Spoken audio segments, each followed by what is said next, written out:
Hello, and welcome heroes and DC fans to our channel. If you're ready for action, suspense, and epic battles, you're in the right place. In today's episode, we're diving into an all-new adventure with Superman facing a chilling new threat. But before we dive into the action, make sure to smash that like button and hit subscribe, then turn on that notification bell so you never miss an episode of our thrilling sagas. Your support means everything to us and helps us bring more amazing stories like this to life. All right, now let's get started. Superman, Volume 3.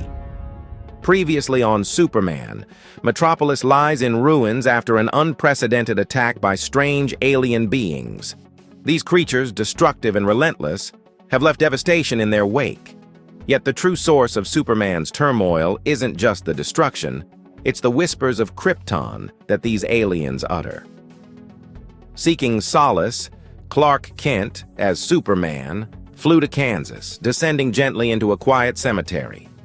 He walked slowly to Jonathan Kent's grave, the man who had taught him what it meant to be human. The wind rustled softly through the trees as Clark knelt, placing flowers on the grave. His mind swirled with questions about the recent attacks. Why Krypton? What do they want? He muttered. But no answers came, only the oppressive weight of his guilt. Back in Metropolis, inside the bustling Daily Planet newsroom, Lois Lane sits alongside Perry White and other reporters in the conference room. On a large screen, Bill McCoy, a controversial media figure, hosts a press conference on the alien attack. His tone is harsh, his words cutting. "These aliens are here because of Superman!" McCoy declared, his voice laced with anger. "Their attacks have left countless dead, billions in damages, and entire neighborhoods destroyed. Superman is a menace!" Lois, never one to hold back, interjects with a sharp sarcasm. "So you're blaming Superman for saving us?" Perry signals for Bill to continue, but the atmosphere grows tense. Bill pitches an idea, a documentary titled Superman. Messiah or Menace? His proposal sends Lois and Perry over the edge. They leave the meeting, but Bill trails after them, doubling down on his idea. "Fine," he says.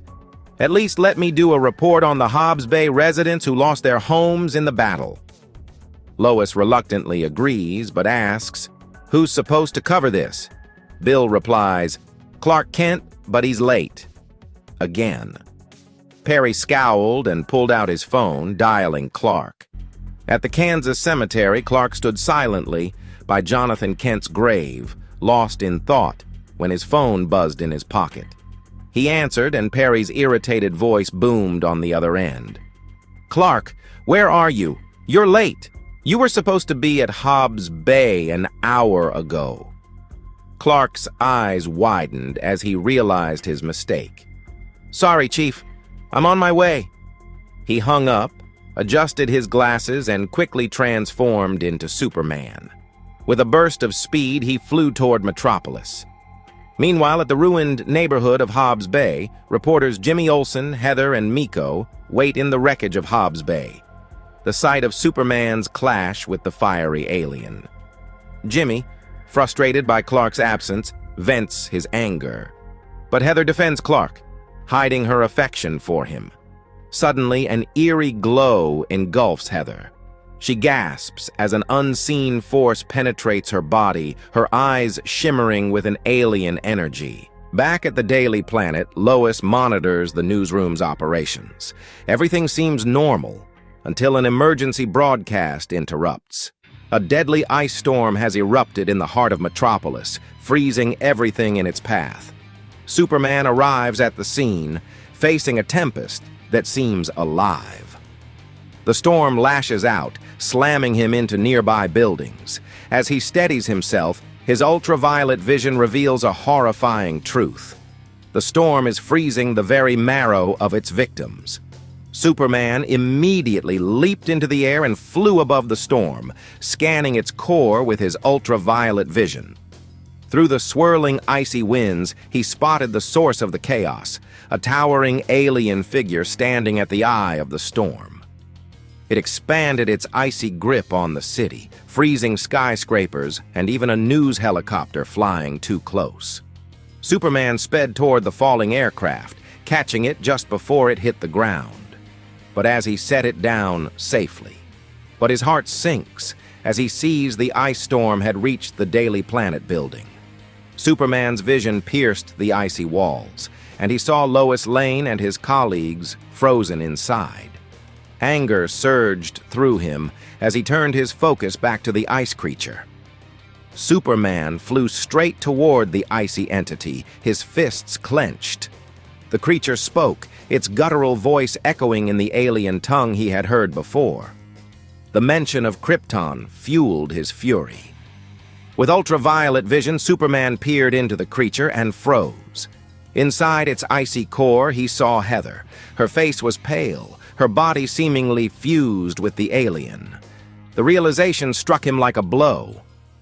"Heather," he whispered, his voice tinged with both rage and sorrow.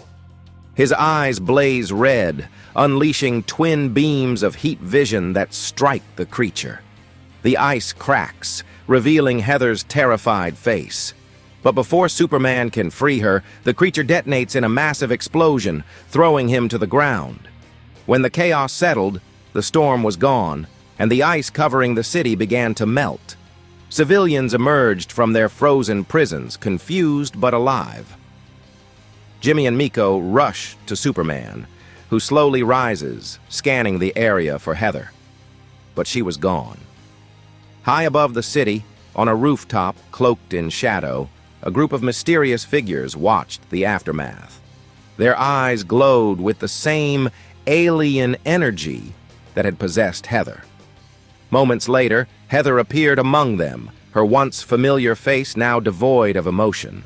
The figures spoke in unison, their alien voices echoing ominously across the sky. And episode ends here. The story will continue in the next episode. Thank you so much for joining us. We hope you enjoyed the story as much as we did bringing it to you. If you liked what you saw, don't forget to hit that like button and share it with fellow DC fans. And of course, if you haven't subscribed yet, what are you waiting for? Hit that subscribe button so you don't miss any future content. We really appreciate all your support, and it helps us keep making these epic stories. Until next time, stay heroic, and we'll see you in the next episode.